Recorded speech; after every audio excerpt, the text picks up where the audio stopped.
Hey everyone, Ben the massage therapist here. I'm working on a request. So Heather wrote in and she said, will you do a video on how to deal and feel about the talkers? I've had so much anxiety about it lately. Well Heather, that's a good question, and this video is just for you.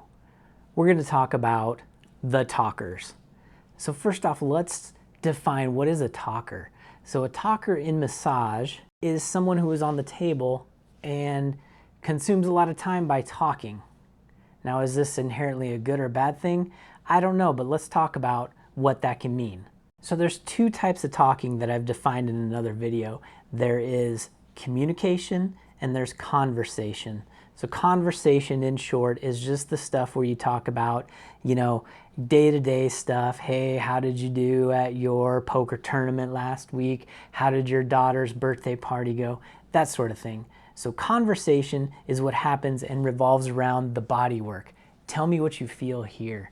Tell me what's going on here. Does this feel connected to the thing you came in to see me for? So conversation is different from communication about the work that we're doing. So in my opinion, conversation detracts from the therapeutic value of a massage.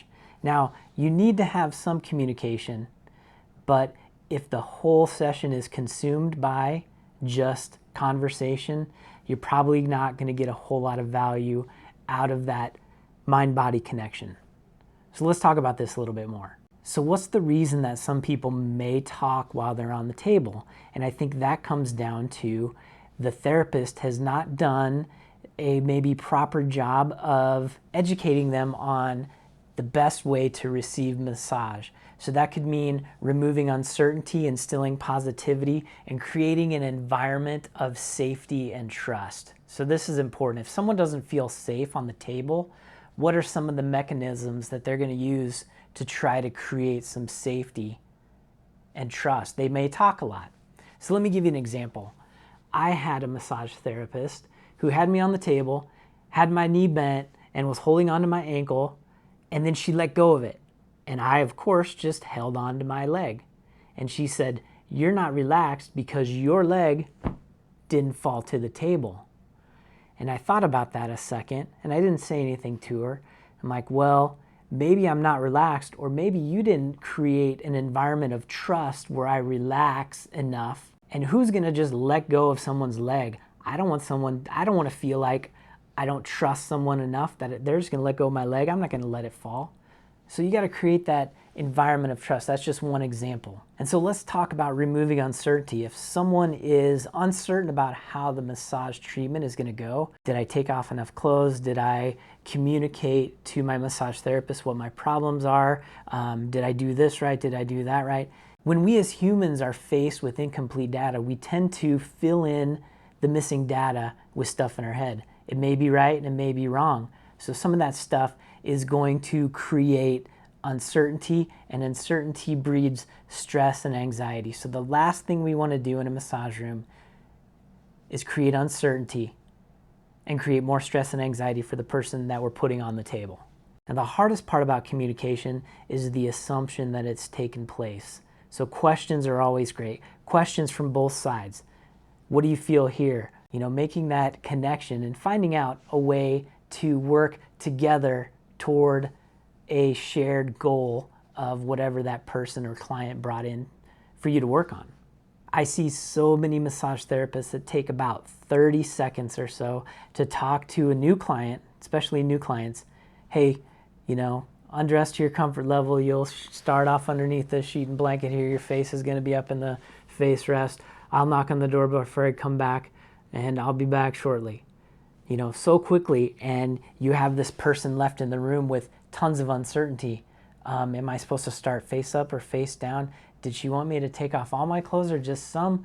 All of that uncertainty breeds stress and anxiety. So how do I deal with someone who talks a lot? I feel that it is my job to help educate and guide someone to receive the best massage work possible. And that means allowing them to get inside their body and to be able to witness and feel the sensations that are going on with the massage work. if they have distractions or talking or conversations, that detracts from the ability to focus on what's going on in the body. So educating a client on how they can best receive massage work can happen at any time. You teach them how to receive massage work from you, and they also in turn teach you how to work with them. Think about a time when you went to a new restaurant or a new business for the first time, and you walk in and you're not sure how to order, where to order, how things work, where does the line start. So what do? You kind of look around and you see what other people are doing. So now think about this. If you were to enter that same restaurant or business for the first time, but you had a friend with you who had already been there, and they tell you, hey, follow me, we go this way, this is where we order, this is how you order, this is what I recommend. That can take a lot of stress and anxiety away because you're not uncertain about things. Now you know. And that's what a massage therapist can help do. It helps guide the person on the table as how to best receive massage work. So I'm going to borrow this quote from Tom Myers, and he talks about massage is a conversation between two intelligent systems. Now think about it. The conversations we use have specific words and vocabulary. So we teach the person receiving the massage what vocabulary to use. Would you like me to use more pressure, less pressure, or keep it about the same? Can you guide me to the spot that you feel needs worked on the most?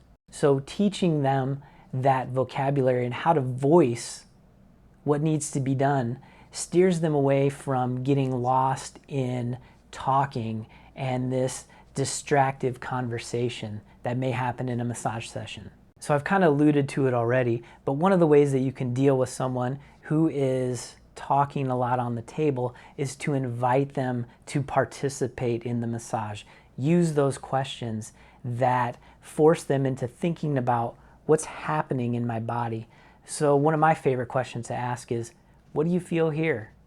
So a lot of times I really want to know, what do they feel? But if they're talking too much, I use that question to kind of flip them back into their own body and say, hey, tell me what you're feeling here, which is kind of code for, hey, you might be talking about distracting things as opposed to what we need to be talking about in your body.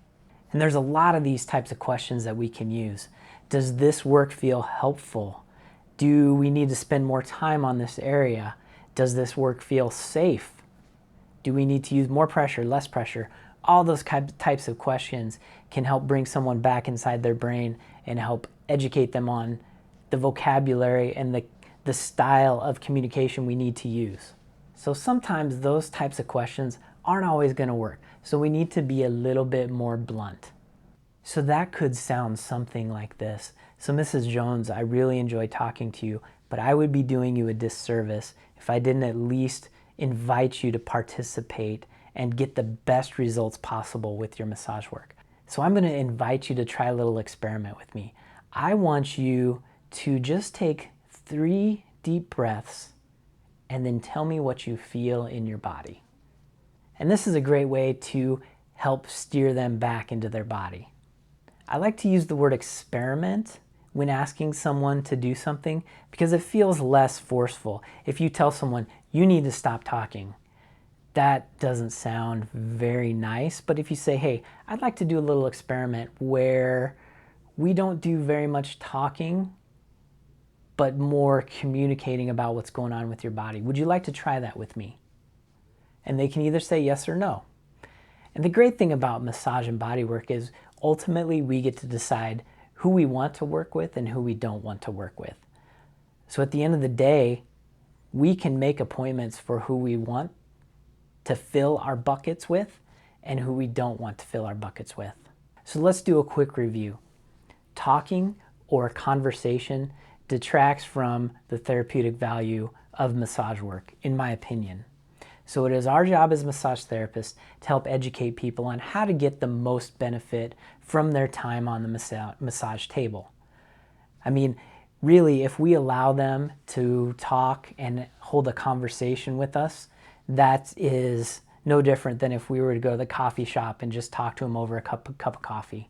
And that's not what they're here. That's what I feel. They're not here to pay me to talk about their week. They're here to get massage work done. So there you have it, Heather. Thanks for the request. I hope the information I covered here was helpful. If any of you have any ideas that you want to share about how you deal with customers who are overly talkative, please let me know down in the comments. I'd love to see how other people deal with this sort of thing. So thanks for watching. Keep those requests coming, and we'll see you in a new video soon.